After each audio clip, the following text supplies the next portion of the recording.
La motosierra. Sí. Mother of God. Igual los que hablamos fuimos siempre los mismos 5, así que. Profe, You pregunta got it. importante de Tomás. Tomás. En el chat. O no sé, es una pregunta que creo que nos interesa a todos. La última no, la anteúltima. No termino de ver si el parcial es pasado mañana o el miércoles 13. No, Yo la no veo anterior. La anterior a esa. las notas haciendo parcial. Me faltan las de la comisión 2. Ahí estoy consultando qué estaba. Cuba dice, ¿qué está pasando? Yo tengo Esta semana nota todavía, no fui a. No había ido al. Después, tipo. El día que fue. Después de la práctica no había ido porque no teníamos ninguna. Entonces. Nada, no sé mi nota todavía. De la parte práctica.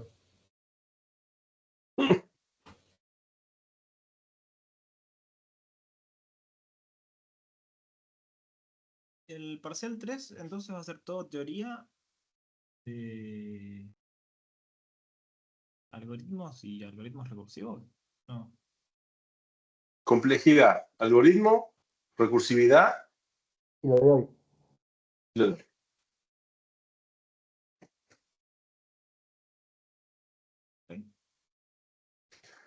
Estoy viendo que tengo que buscar acá momentáneamente el TP8.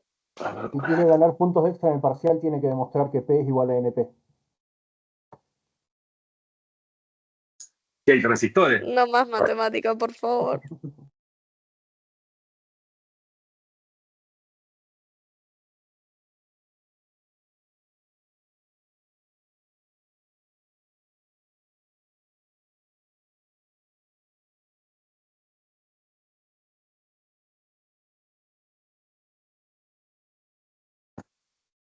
Ok. Complejidad, arreglos, palíndromo y... Ok. Este tema es interesante, necesitaría un poco más de profundidad, pero no por lo menos este año.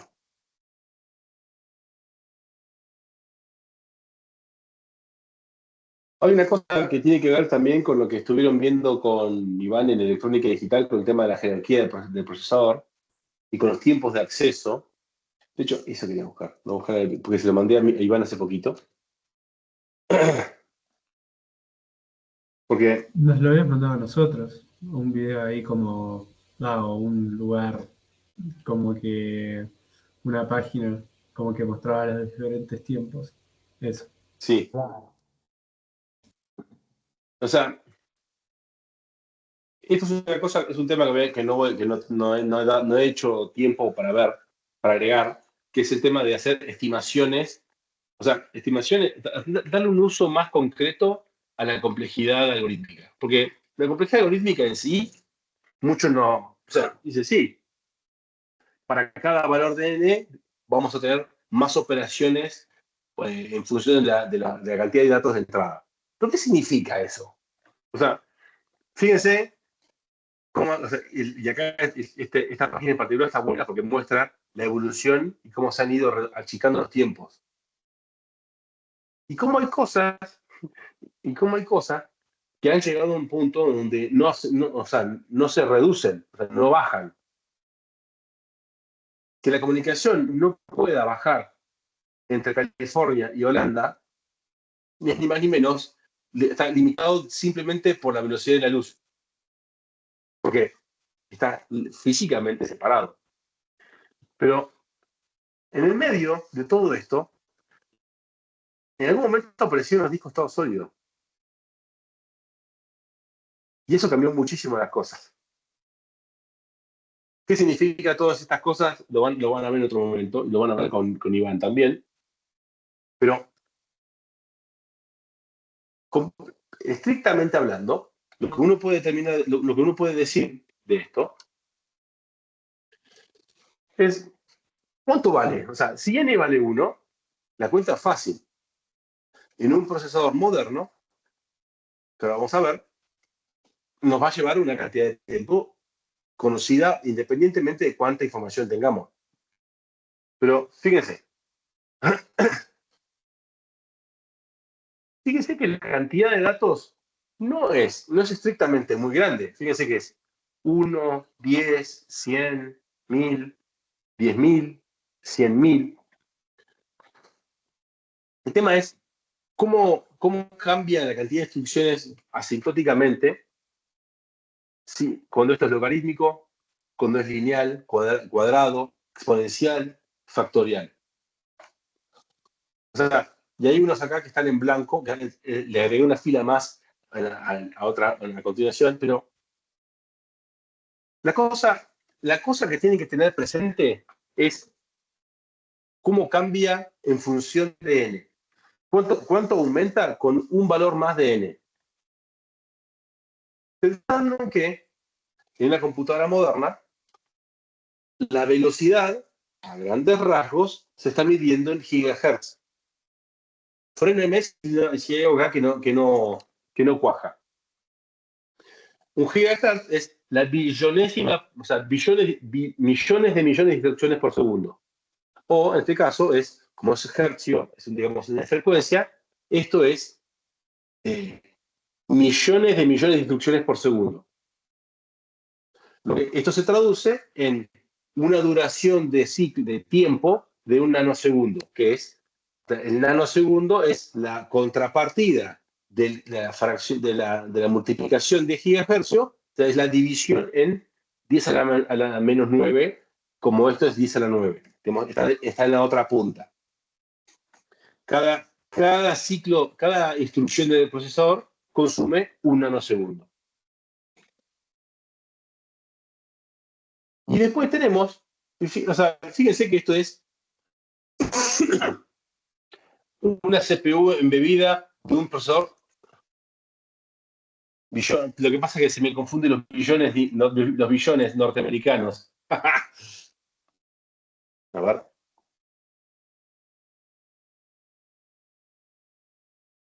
Como esto lo veo en inglés, y los norteamericanos tienen otra forma de poner esto. Sí, billones, 1.000 millones. No, el trillón norteamericano es el millón. La 1.000 millonésima parte. Esto es 1.000 millones de instrucciones por segundo y la 1.000 millonésima parte de un segundo. En el Arduino es a las 6, que a las 6 es microsegundo y megahercio. Mega es 1.000.000 y esto es la millonésima parte de un segundo. Que es un montón, al fin y al cabo. Ahora,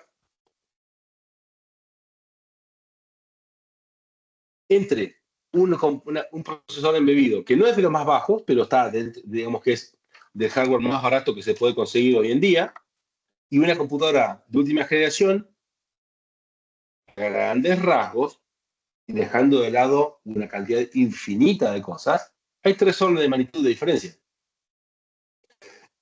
Ahí, digamos, se puede multiplicar por 100, por 1000. Son 3, por 10, 3 veces.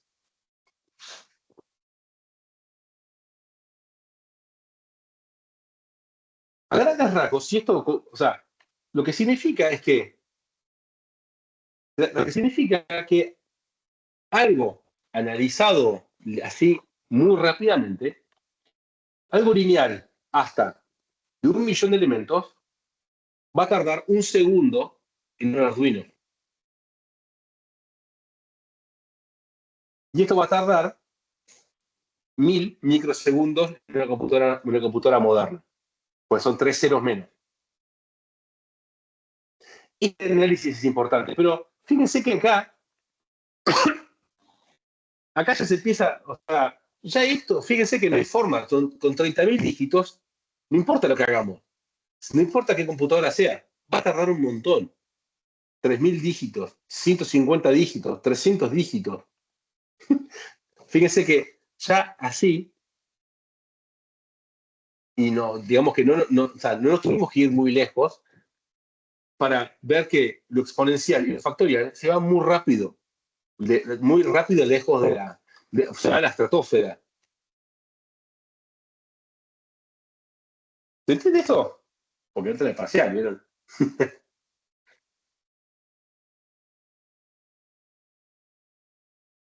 O no estoy escuchando nada.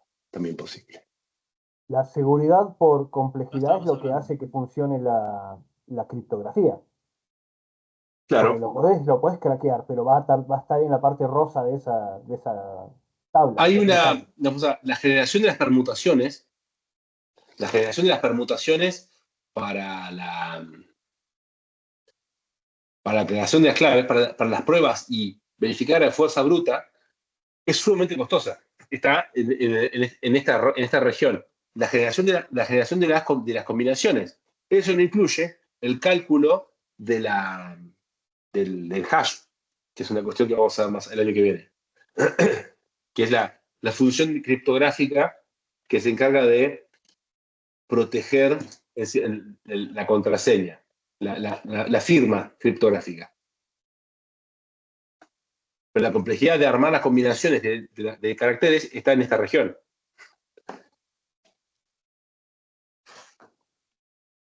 Por eso se utilizan valores precalculados, se usan contraseñas ya filtradas, porque es más probable que estén incluidas, no la combinación absoluta de caracteres. Aparte, por tener un consumo de espacio muy grande. Creo que lo más barato es secuestrar al que sabe la contraseña y amenazarlo con un palo. En algún lado, En algún lado tengo a alguien atado, dijo. Todavía no me la dice la contraseña.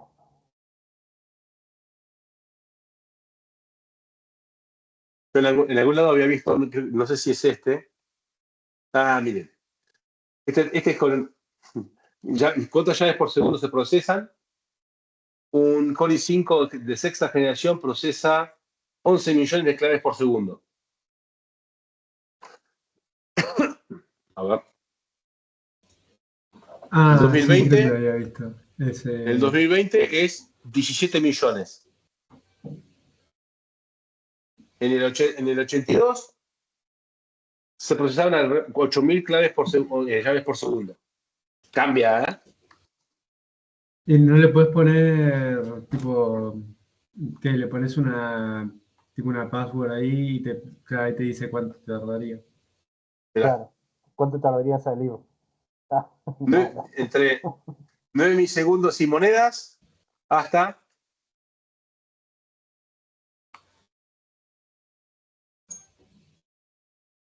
Fíjense que le sigo sumando números y esto me lo sigue midiendo en milisegundos. Y pero ponele, El tema es esto. claro, eso. O o una letra. Seguramente los craqueadores lo primero que hacen es buscar las claves más famosas. Debe estar en un Es que esas diccionario. son las word lists. Y no puntualmente famosas. También se conoce como Rainbow Table. Están las arcoiris. Utilizan las contraseñas que en algún momento se filtraron. Ya tienen precomputados los valores estos de seguridad y prueban, comparan.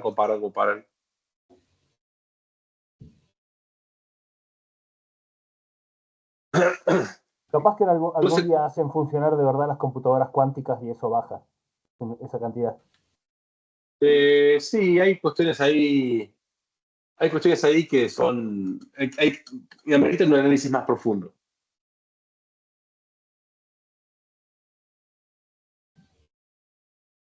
Bien, tema de cuestiones aparte. Esto es una cosa que habíamos conversado al principio. Estoy seguro que más de uno dijo, ¡ah, no está grabando!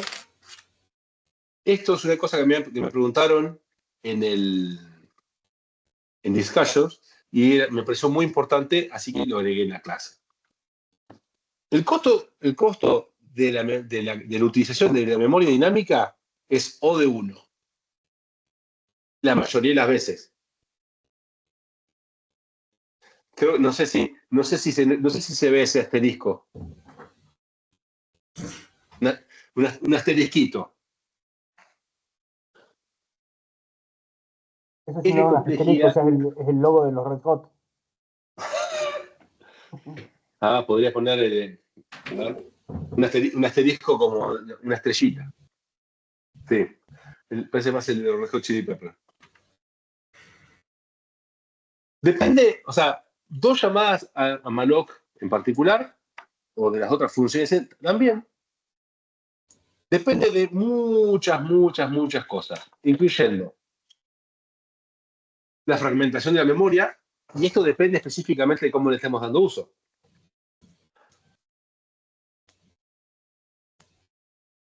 A medida de que le vamos dando uso, tomando y liberando memoria, la memoria puede ser que se vaya fragmentando. Esto quiere decir, eso que lo habíamos visto en la otra clase, empiezan a aparecer espacios, o sea, hay una cantidad de memoria libre que no es utilizable de manera contigua. Hay como agujeros, agujeros libres y espacios ocupados que evitan que nosotros podamos pedir un bloque de memoria más grande.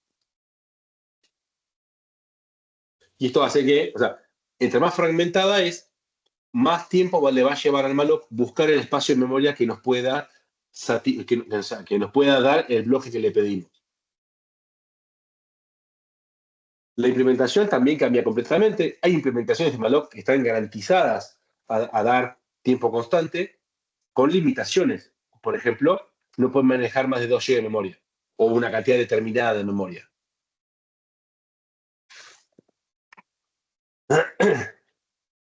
Aparte, incluyendo, o sea, aparte de la implementación de malloc D, también está que el malloc puede no ser el dueño real de la memoria, y el dueño real de la memoria sea el sistema operativo. Si lo que nosotros pedimos al sistema operativo, o sea, de memoria, no puede ser satisfecho con la memoria que ya se asignó a nuestro programa, malloc puede tener que solicitar un nuevo bloque de memoria al sistema operativo. Y esto puede llevar tiempo, puede que no. Entramos en otro orden de complicaciones de tiempo.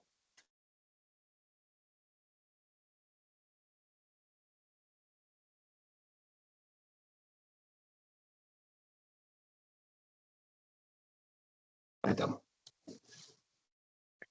Todo lindo con la primavera, pero la alergia me está dando una sinusitis atroz. ¿Cómo pedimos memoria? Tiene que ver con que si nosotros pedimos una gran cantidad de bloques chiquitos de memoria, puede que después nos encontremos, que fragmentemos la memoria y después tengamos que hacer algún tipo de reorganización, o la implementación de malloc nos va a decir no hay más memoria. Son todas cuestiones, o sea, el gran problema con esto, o sea, la parte de cómo pedimos memoria, de la fragmentación, de la implementación, de la sincronización, porque si en algún momento, o sea, malloc tiene que ser seguro para programas que utilicen múltiples hilos. Porque si hay múltiples stacks trabajando dentro de nuestro programa, malloc tiene que estar protegido de que 2 funciones pidan memoria simultáneamente. Tiene que decir, pará, vos primero, vos después. Porque si entran las 2 juntas, van a entrar a manipular las estructuras internas de malloc simultáneamente, y eso no es bueno. Provoca toda clase de problemas relacionados a la programación multihilo, que son de los problemas más complejos de la computación. Porque es necesario semaforizar el programa para que no se choquen en las intersecciones de nuestro propio programa. Y eso tiene un costo. O sea, el costo de la sincronización, de la semaforización, pero además, esto hace que las 2 cosas simultáneamente tengan que ponerse una atrás de la otra. Eso cambia también la forma en la que se reparte la memoria. ¿Qué significa en la práctica todo esto?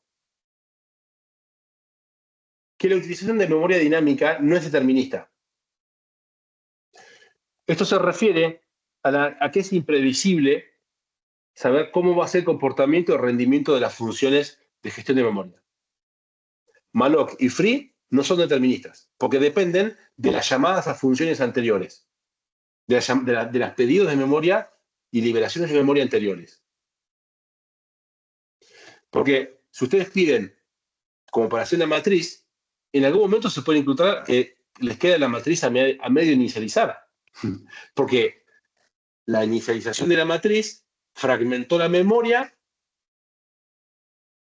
Es difícil que se encuentren con esta situación en todos los programas que hemos visto. Estoy trabajando para algún año en el futuro simular estrés de memoria. Simular estrés de memoria es decirle al sistema operativo que dé menos memoria por programa. Y empezar a ver qué pasa cuando el malloc se encuentra que no hay más memoria, qué pasa con la fragmentación cuando hay menos memoria y diversas otras situaciones. Pero la cuestión del no determinismo del malloc es la parte más importante de este tema. Porque no podemos saber a ciencia cierta qué va a pasar. Puede que funcione bien, puede que no. Porque acuérdense que en la computadora no están solos hoy en día. Digamos, en la computadora de escritorio hay una enorme cantidad de aplicaciones. A ver, vamos a ver. De hecho, les puedo mostrar que hay en un Linux común hay una montaña de programas. Cada uno de esos programas tiene que gestionar memoria. Pero no solo eso, puede pedir memoria, consumir más recursos y dejar nuestro programa sin memoria. Independientemente del funcionamiento normal o anormal que pueda tener.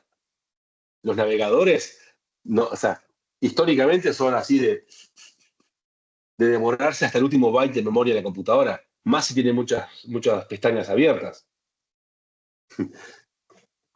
Depende muchísimo de un montón de factores adicionales.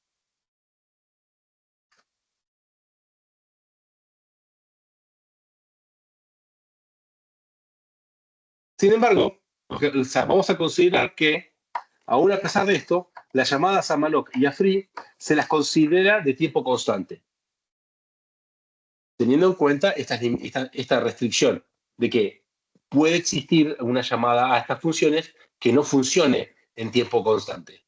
Se las considera de esta manera.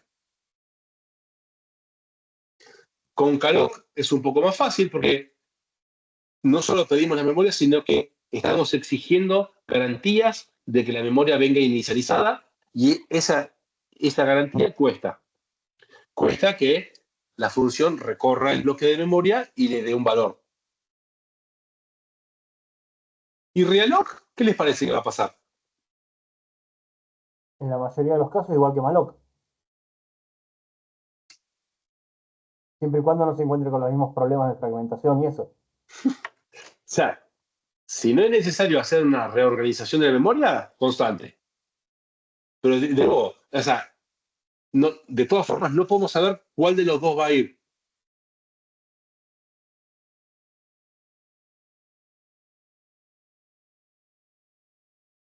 O sea, en esto también hay una implicancia adicional, es que no hay algoritmo que requiere expresamente memoria dinámica.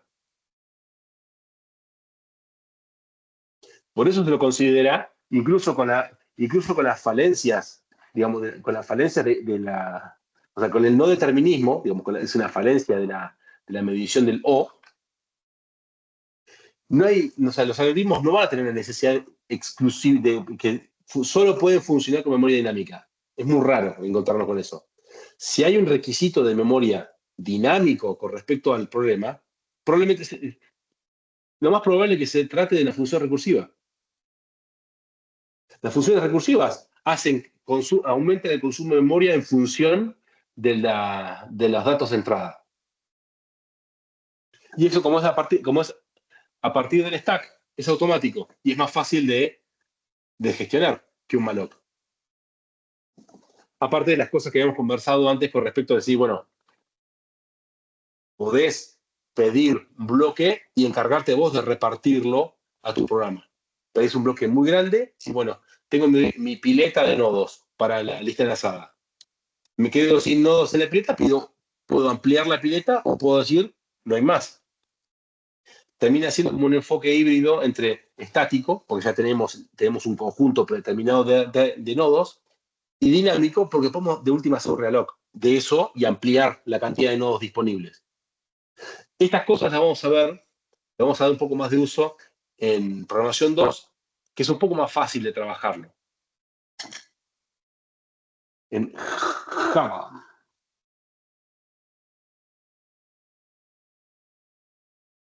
Bueno, entonces, ¿qué complejidad tenía malloc? Yo tengo otra pregunta acerca de la complejidad de malloc. ¿La complejidad espacial es igual a la cantidad de memoria pedida? No.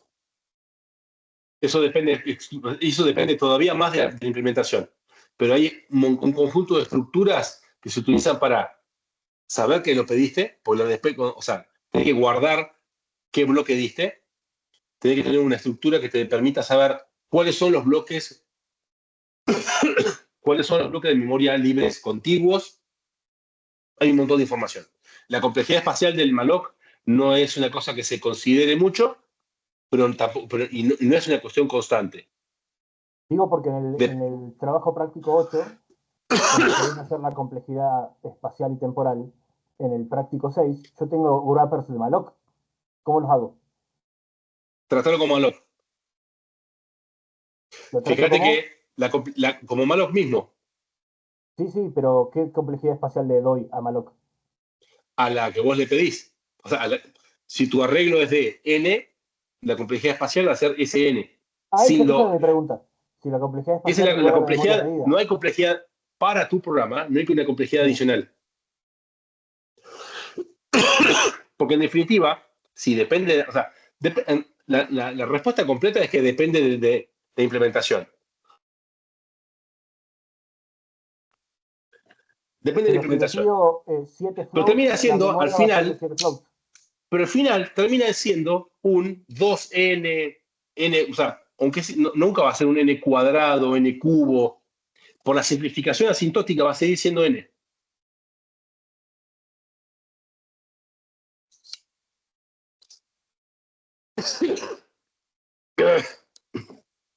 Al fin y al cabo, ¿no? Una duda más. ¿Sí? Para cuando pones, viste que vos habías puesto en el ejemplo que la complejidad espacial era, no sé, 7 int. Cuando es una cadena o un arreglo, yo había puesto ponerle, no sé, 2 cadenas, porque no sabía el largo de las cadenas. ¿Está bien ponerlo así o hay que ponerlo como 2 cadenas de largo tanto? El largo tampoco lo sabía porque era la capacidad. Yo le puse capacidad por Vos char. mismo, ahí mismo me diste la respuesta. La capacidad es el largo. Yo en las Pero cadenas la le puse capacidad que es un dato que no miden, tenés. ¿Por pero qué no? miden capacidad. Capacidad por char, por ejemplo. Sí que lo sabes. O Pero sea, no es un dato, no sabes el dato concreto, digamos. Sabes que es una no variable. importa.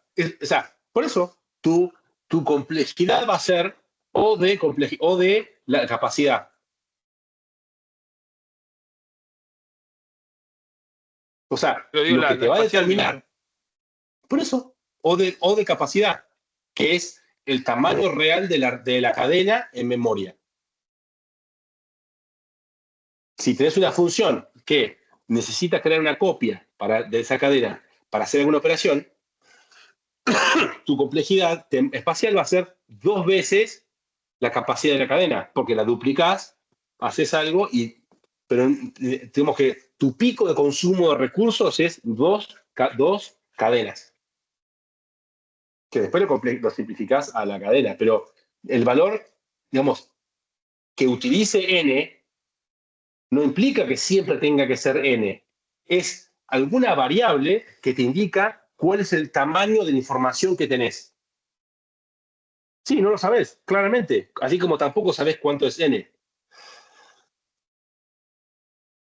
Ahí en el chat puse cómo lo hice yo, para mostrar un ejemplo de a ver si está bien hecho.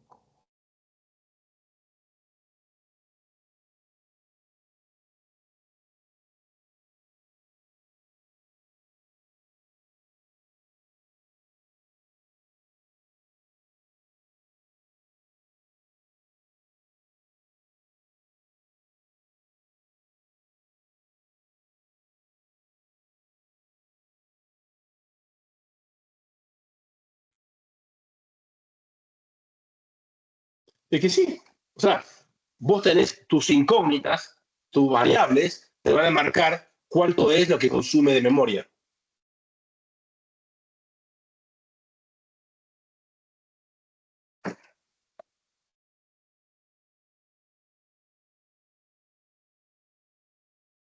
Lo que pasa, Tobías, es que para el análisis fino necesitas saber de qué depende. ¿De qué depende o si es una constante? Ok.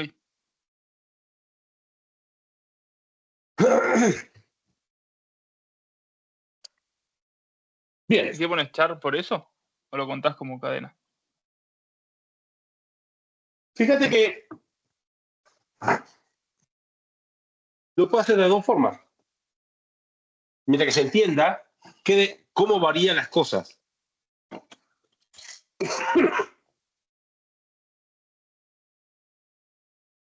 Ok. Dentro del algoritmo de ordenamiento tenemos que ver un par de métricas adicionales que nos ayudan a afinar la complejidad de los algoritmos. Porque nos ayuda a predecir el comportamiento del algoritmo, porque muchos de los algoritmos de ordenamiento tienen una complejidad similar. Están en el mismo orden. La mayoría son todos en el cuadrado. Pero digamos que hay dos operaciones que son, digamos, las operaciones básicas de los algoritmos de ordenamiento, que en definitiva tienen, o sea, mejor dicho, que pueden tener costos diferentes. Por un lado,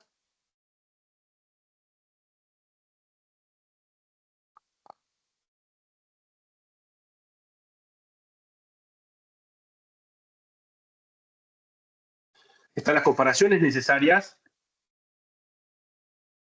para determinar el ordenamiento de los elementos del conjunto. Puede ser que terminemos más temprano hoy. Me está partiendo el medio la energía. O sea, la cantidad de comparaciones es uno de los indicadores clave para determinar la eficiencia del algoritmo. Entre menos comparaciones sean necesarias, potencialmente el algoritmo sea más rápido. Las comparaciones son, a grandes rasgos, de menor costo que la operación de intercambiar un elemento por otro, por la cantidad de operaciones que involucra.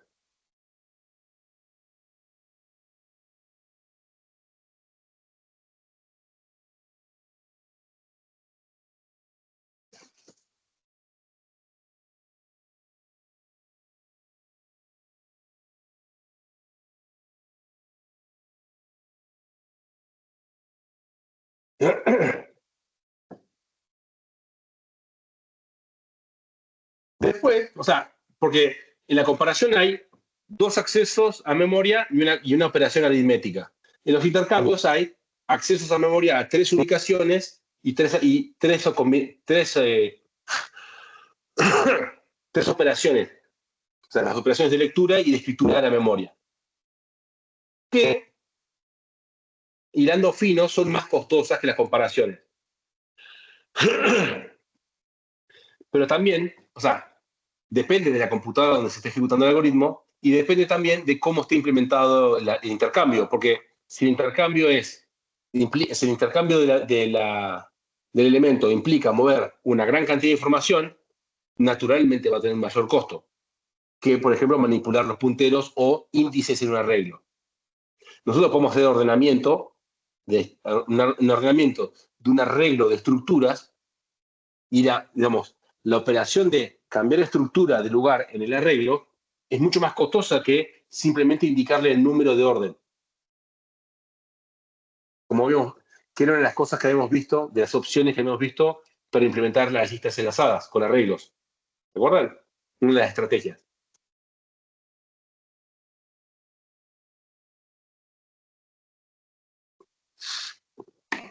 Algoritmos de ordenamiento hay una montaña, hay un montón para elegir.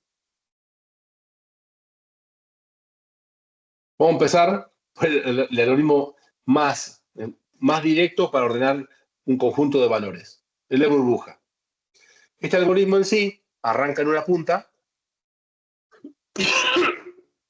arranca en la punta, en los extremos de la lista, y va buscando, va llevando hacia el extremo opuesto el valor mayor. Esencialmente burbujeándolo. Para este arreglo desordenado de valores, lo que vamos a obtener es que en la primera vuelta hacemos la comparación entre los dos primeros elementos, vemos que el elemento que está a la derecha es menor que el que está a la izquierda, e intercambiamos. Y ahí pasamos al siguiente par.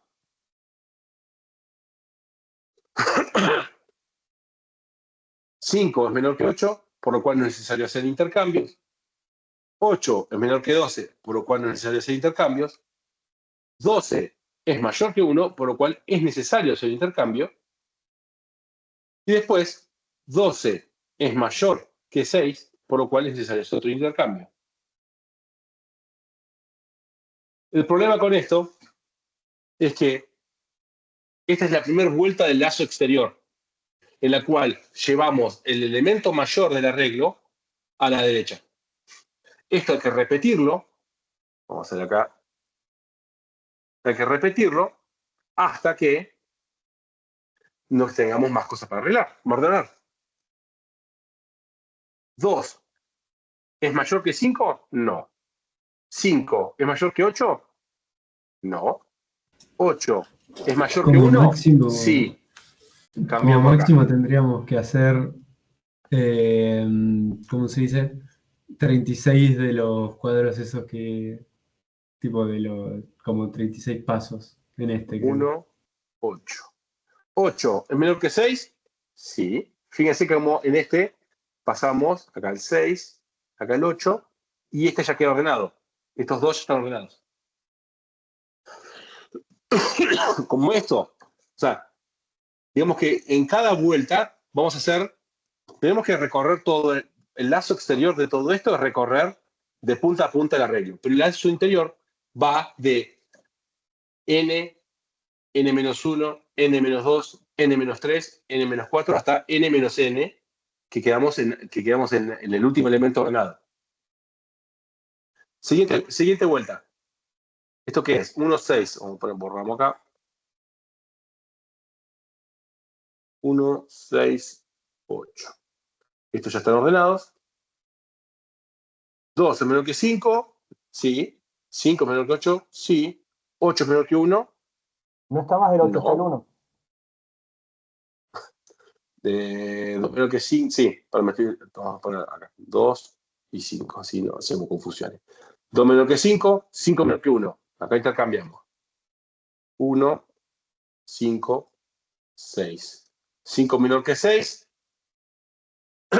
Estamos bien. Ahora quedamos en 2, 1, 5, 6. 2, 1, 5, 6, 8. Ya está ordenado. 2 es menor que 1. No. Acá hacemos un intercambio. 1, 2. Y después no hay que hacer ningún otro intercambio. 6, 8, 12. Afortunadamente, yo tengo por ahí, ¿dónde lo metí? Acá. Buscamos burbuja. Y vamos a crear un arreglo así rápidamente de 10 elementos. Y vamos a ordenarlo. Vamos a acelerar un poquito. Fíjense como este número, el mayor, en la primera vuelta, queda el lado derecho.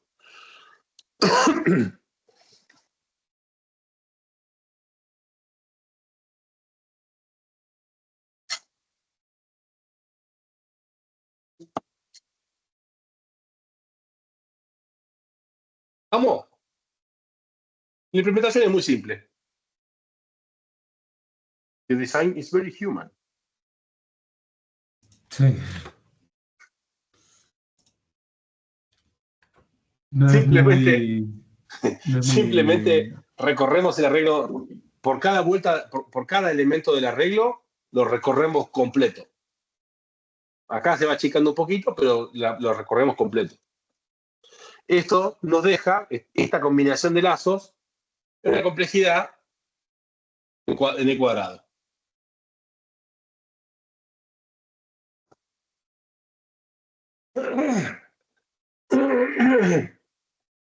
Dios. Dentro de esto hay una cosa muy importante que tiene que ver con la cantidad de intercambios. Hay intercambios prácticamente en toda... Hay una enorme cantidad de intercambios. No es en el cuadrado, pero... En ese mismo orden. Está muy ahí, muy cerquita. Y las comparaciones sí son n cuadrado. Es un organismo bastante divertido.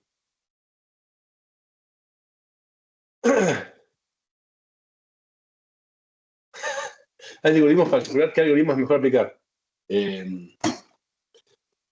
Si el tiempo de ejecución... el algoritmo es muy simple. Si el tiempo de ejecución es muy largo, entonces cambiar el algoritmo. O sea, el algoritmo es más mental. O sea, ese algoritmo, para calcular qué algoritmo es mejor aplicar, es un algoritmo más mental que algorítmicamente, que el algoritmo de la computadora. Aparte, el tiempo que va a tardar depende de cómo es el arreglo inicial. Si ya está arreglado de entrada, no tiene que hacer mucho. Hay un montón de... Pero sí, pero si es un arreglo y vos haces inserciones ordenadas, vas a tener que hacer una cantidad de intercambios muy grande. Va a seguir siendo bastante costoso. Porque si tengo que insertar en un arreglo de 1 a 100 y tengo que insertar el 0, vas a tener que correr los 100 elementos. O sea, qué elegir depende de infinitas cosas. En una situación así, es muy probable que tengas que utilizar una lista enlazada, donde el hecho de hacer lugar entre dos elementos no es costoso.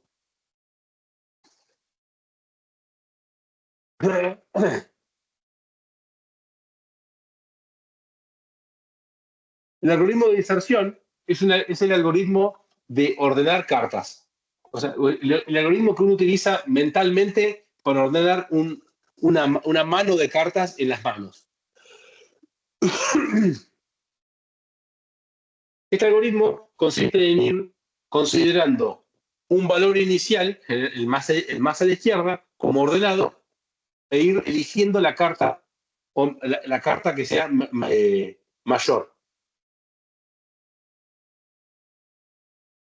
Lo que tenemos que hacer es, empezamos asumiendo que el primer elemento está ordenado.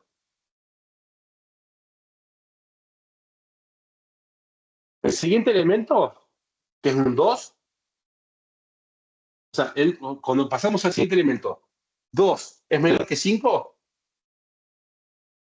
sí. Y como esta inserción solo tiene que cambiar, y acá esto se ve, pero esto es importante acá, este número se tuvo que mover una posición hacia la izquierda. El 8 es menor que 5. O sea, fíjense lo importante que es la consideración de que esto ya está ordenado.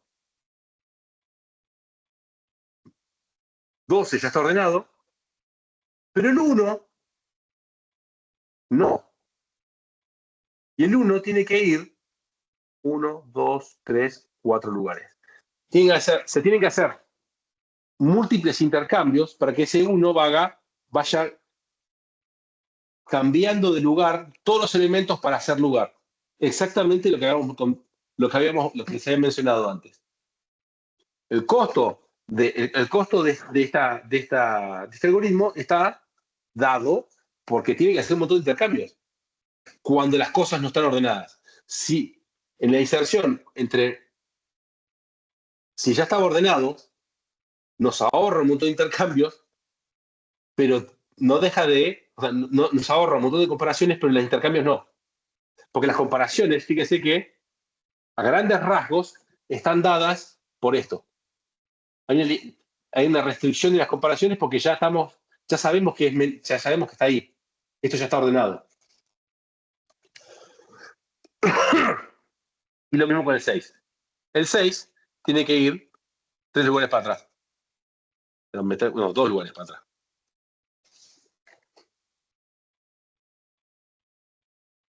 Este es más fácil de resumir, pero para hacerlo de la misma manera, o sea, sin reducir esto, y me llevaría bastante más lugar. Este es insertion. Create. Miren.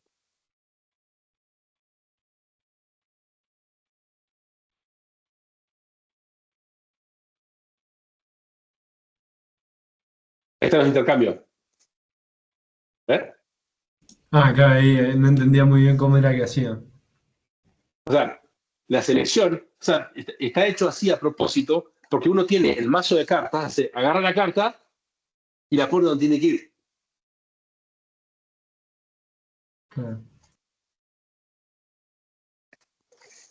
Yo pensé que se estaban moviendo nosotros como un conjunto, pero no, era que se está moviendo fíjate, el que estamos viendo se está moviendo como para hacia atrás. Fíjate que vamos a ir paso a paso. El 10 está ordenado.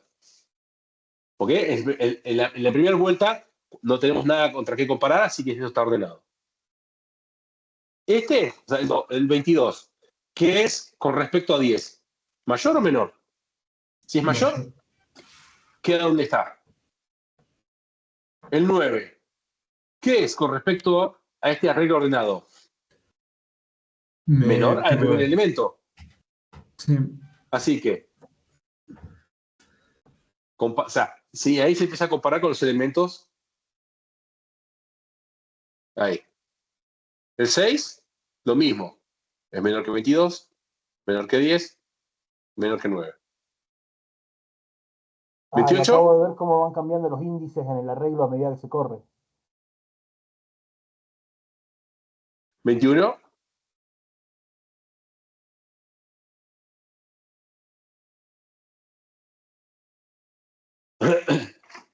Esto es el algoritmo de ordenamiento de cartas. Cartas en la mano. Digo después para que jueguen un ratito.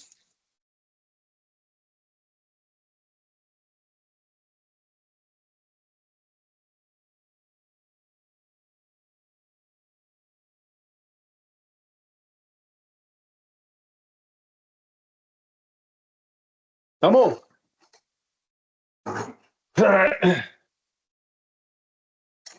Sí, sí.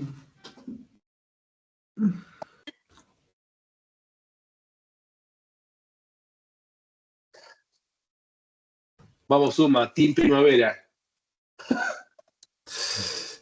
No tengo moco seco yo. Es horrible. Encima tengo una cuestión que yo me los arranco y me lastimo toda la piel de adentro. O sea, sería extremadamente desagradable mostrarte la montaña de papeles que tengo y No, pero sí, team Alergia Primaveral, que la verdad, en este momento, lo único que quiero es quiero dormir. Lo único viable que puedo hacer en esta época del año. No, dormir con la nariz tapada, qué feo, qué feo. Yo Bueno, siempre no me por enfermo, suerte- pero cuando se me tapa la nariz me lastimo la garganta, me da tos, todo porque respiro por la boca. O sea, hoy tendría que haberlo tomado porque me confié con la lluvia. Estoy tomando corticoides, pero para atrás. Por Yo por eso suerte lo estoy acá. tomando ahora, por eso estoy tomando lo mismo. No. Me encanta Bariloche, pero hay una planta en particular que tengo ganas de que. Todavía no tengo identificada cuál es, que me mata. Me parte en Puede ser dos. la que está, viste, tipo la típica ciudad que son todas cosas como una. Quedan todos pelos en el piso. Tipo que son como la El flor. plátano. El plátano. El plátano, no, pero acá no hay plátano. Puede ser el abedul, puede ser manzana, Los álamos, cereza, capaz, retama, que álamo. tienen así polvo en las hojas, todo eso. No La de sé, Luz hay Mortal una, para los alérgicos. hay una planta del demonio ahí que me está matando.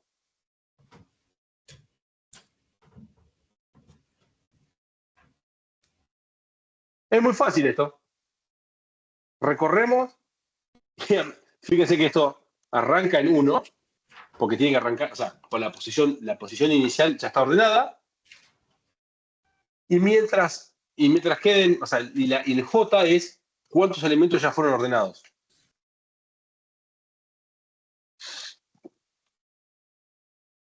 Lo mismo. Que es un poquito mejor en intercambios, pero no mucho.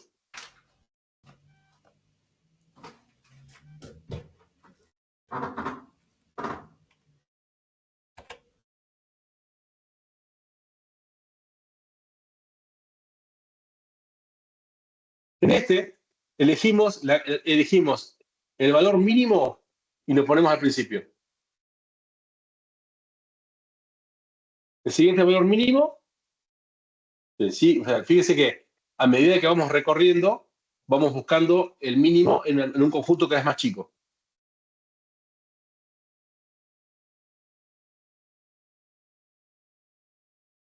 Este es más compacto. Fíjense que este, en definitiva,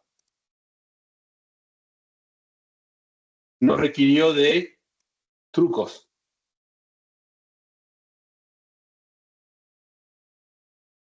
Como el de burbuja, que lo tenemos que resumir. Este algoritmo de selección, la implementación puede significar que nosotros utilicemos un arreglo separado y vamos creando un arreglo con los valores ordenados. Lo lindo de este algoritmo es que es también bastante simple, porque el ordenamiento tiene el recorrido de los n elementos, pero todo lo que está acá adentro es la búsqueda del mínimo. Y utilizando un intercambio por punteros, se puede también ir implementando así. Recorremos el arreglo. O sea, fíjense que esto no deja de ser n cuadrado, pero fíjense, recorremos el arreglo, buscamos el mínimo, buscamos el mínimo e intercambiamos la posición en que encontró el mínimo.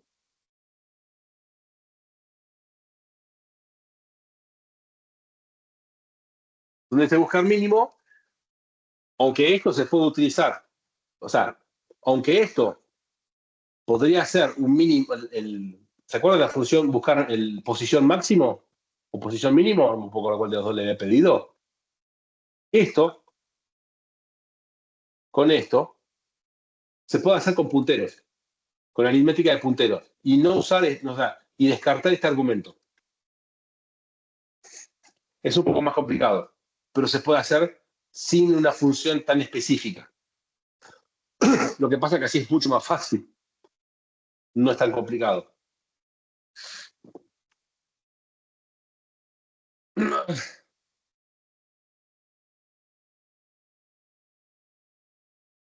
Este es el de selección.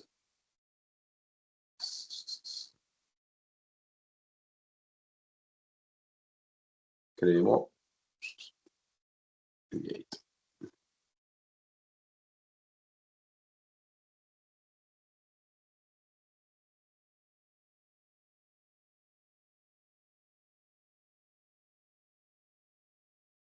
Fíjese que esto como que va a marcar, o sea, lo que va marcando en rojo es el valor mínimo. Una vez que termina de recorrer lo no ordenado, lo intercambia.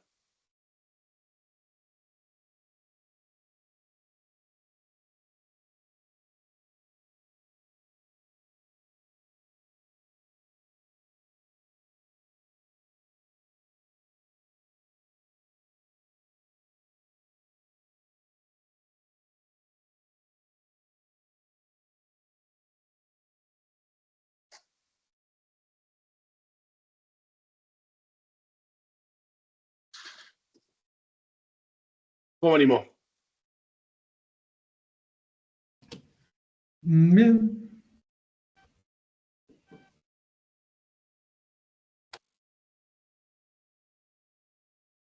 Elegir entre esos tres algoritmos que acabamos de ver en realidad es entonces una cuestión de gustos, porque la complejidad es más o menos la misma.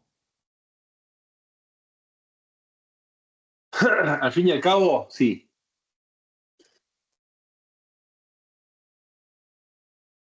Hay un proceso de selección más fino que tiene que ver con la cantidad de intercambios, pero hoy día es muy raro incluso salir del burbuja, porque en definitiva no ganás mucho.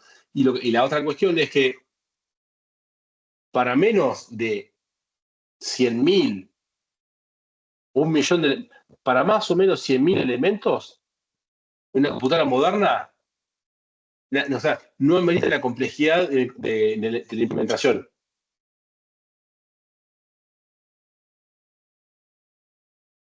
Y que ya está implementado en la librería estándar, es un algoritmo de tipo divide y vencerás. Y es recursivo.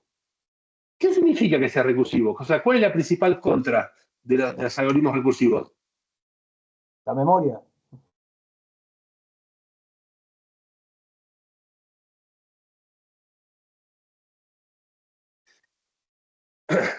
No sé si el más rápido.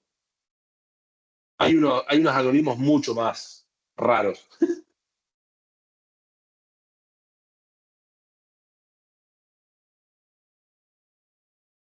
El funcionamiento es bastante raro. El problema es que esto consume memoria, bastante más memoria.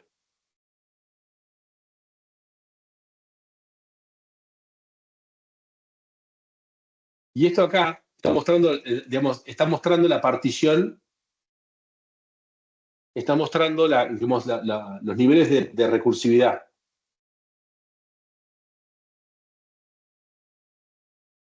El consumo de memoria es más elevado, pero por lo menos no es lineal. O sea, el logaritmo de n. Pero tampoco no es constante como sería, o sea, no sería la O de n adicional.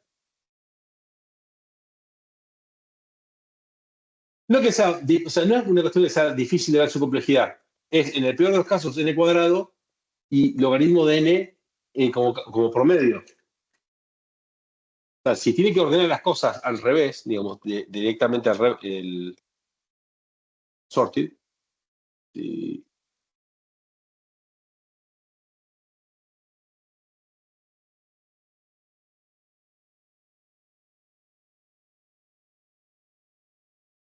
fíjense que quicksort para algo ordenado,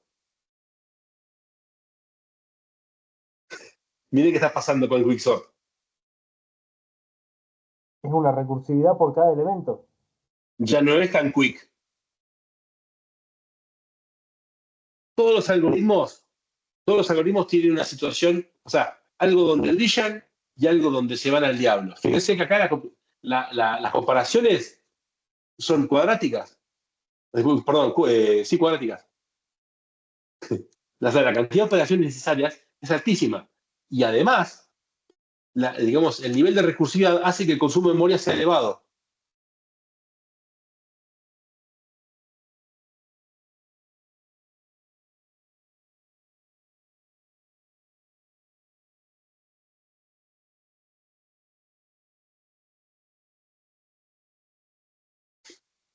Cuando las cosas están ordenadas, quicksort no es tan quick.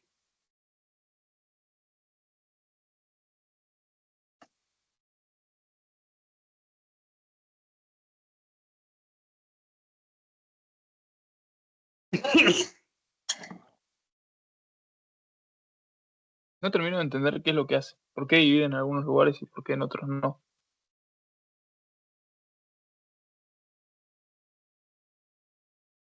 O sea, la estrategia de dividir y vencer está planteada de que si la longitud del arreglo es 1 o 0, el arreglo ya está ordenado. Y de ahí empieza a, bueno, cuando ya empieza a dividir esto en pedacitos.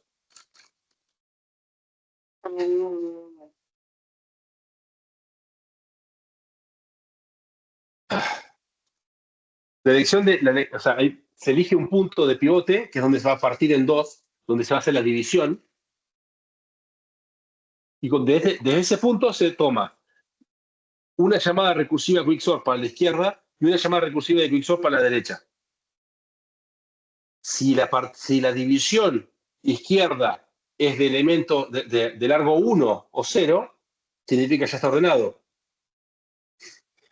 Y así recursivamente. Si no está ordenado, se fija, si lo divide en dos, se fija hasta que llega a 1.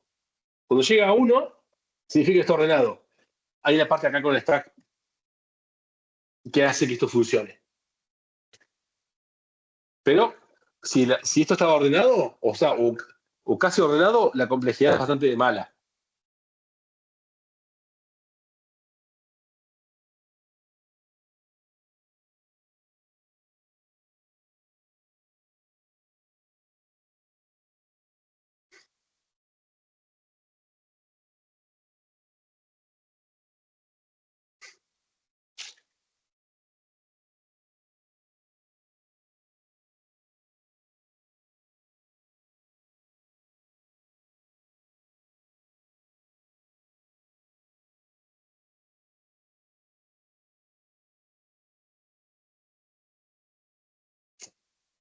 Bueno.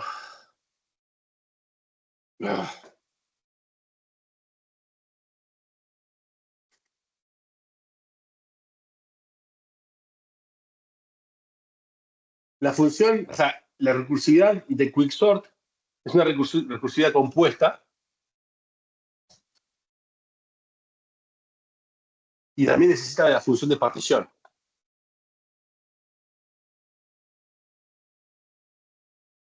La función de partición es la que hace el ordenamiento en sí. Porque fíjense que está acá el intercambio.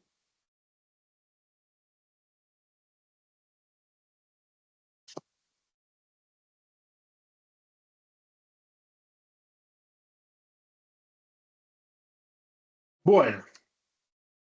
¿Cómo es la complejidad de esto? N cuadrado cuando está ordenado o casi ordenado, pero si está aleatoriamente ordenado, puede ordenarlo en logaritmo de n. Tiene que ver, o sea, acá tiene que ver qué tan ordenada está la información o cómo esperan que llegue la información.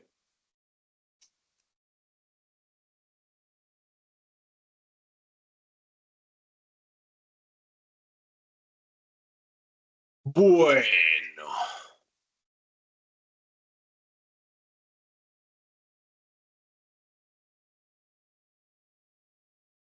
¿Dudas?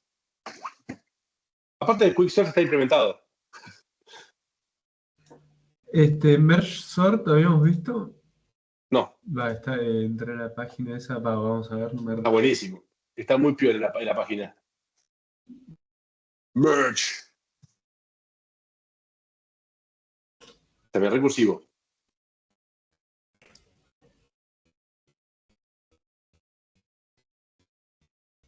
O sea, es O n cuadrado si está ordenado y log de n si no está ordenado. Exactamente. O sea, te penaliza si las cosas ya estaban ordenadas. Pero, De hecho, o sea, si vos necesitas hacer algo para mantener ordenadas las cosas, no te va a hacer resultar muy eficiente usar Quicksort.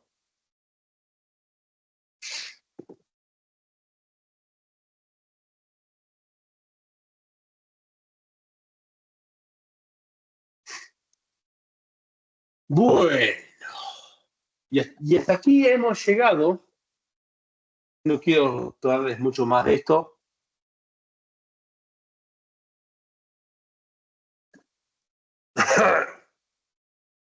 Aparte que me estoy muriendo. Y de búsqueda no vamos a ver, ¿no? Vale. Vimos en la clase pasada. Búsqueda binaria y búsqueda lineal. Ah, claro, eso. Sí.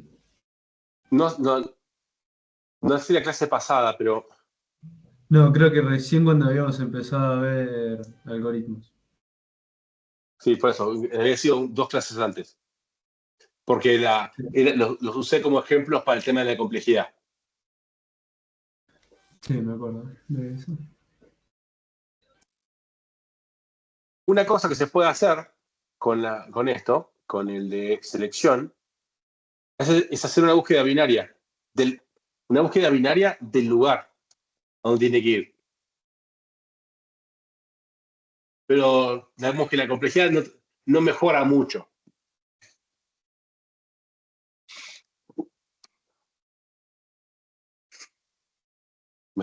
La sinusitis me está haciendo mal. Entonces, tengan a mano, métanle la práctica 8, que la semana que viene los temas que contiene entran en el parcial.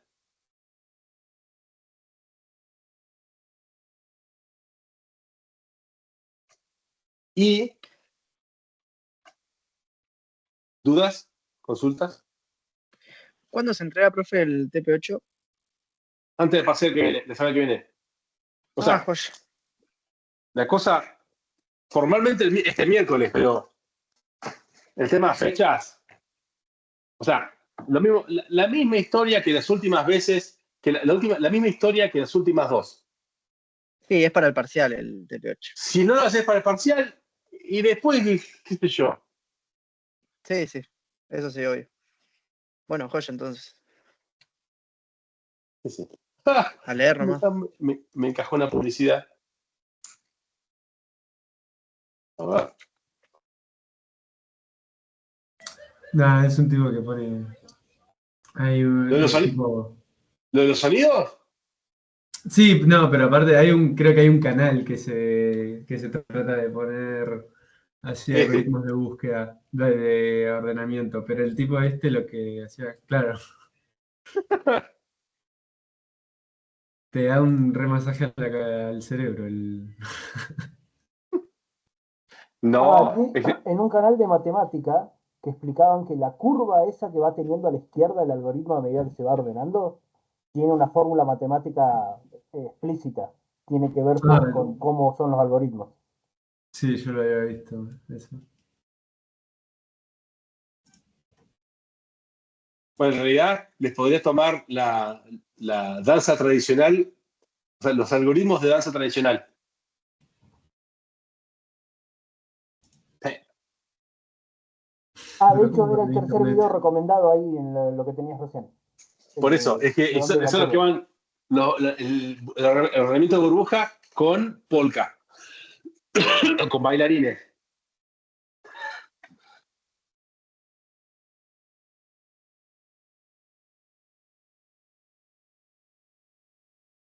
Qué bien que me está dando la conexión. Warhammer.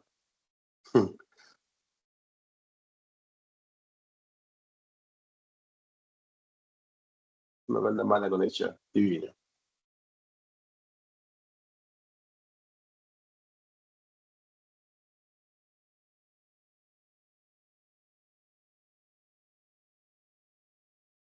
Bueno, no importa. Después se lo mando o compártanlo en discussions de los algoritmos de ordenamiento bailados.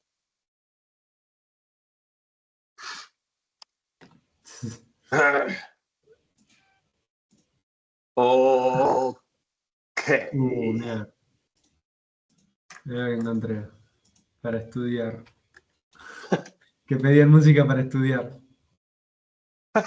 El cohete, el del.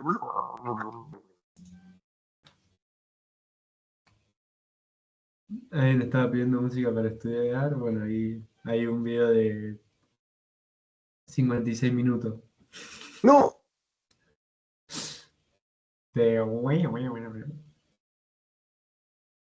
Últimamente para codear lo único que estoy escuchando son esas compilaciones de música clásica para villanos o cosas así que te sugiere a veces YouTube. Something Las actually listen to relax. compilaciones de los Dark Academia, tipo toda la música clásica. Es brillante el nombre que le han puesto al video este. Es brillante.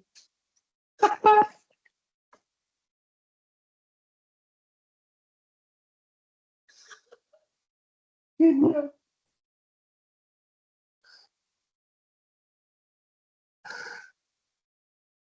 Vamos a mandarlo al canal.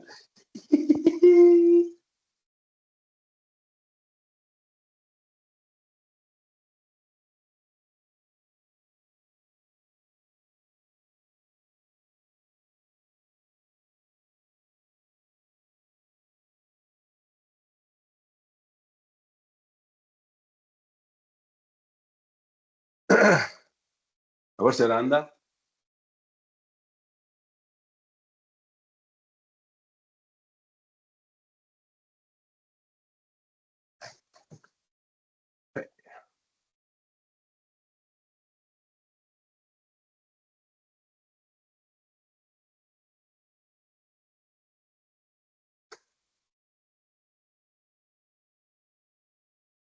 Danza húngara.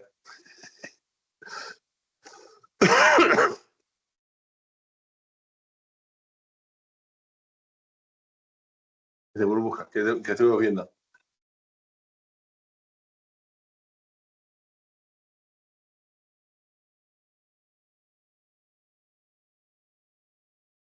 A mí me sorprende que hayan encontrado a alguien que esté dispuesto a ponerse el número en la espalda.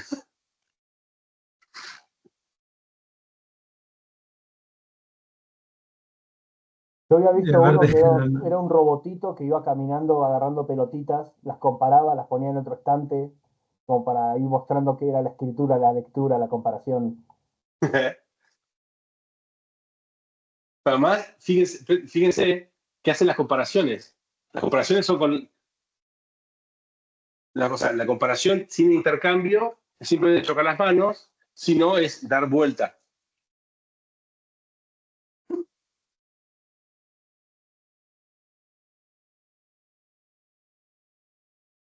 En fin.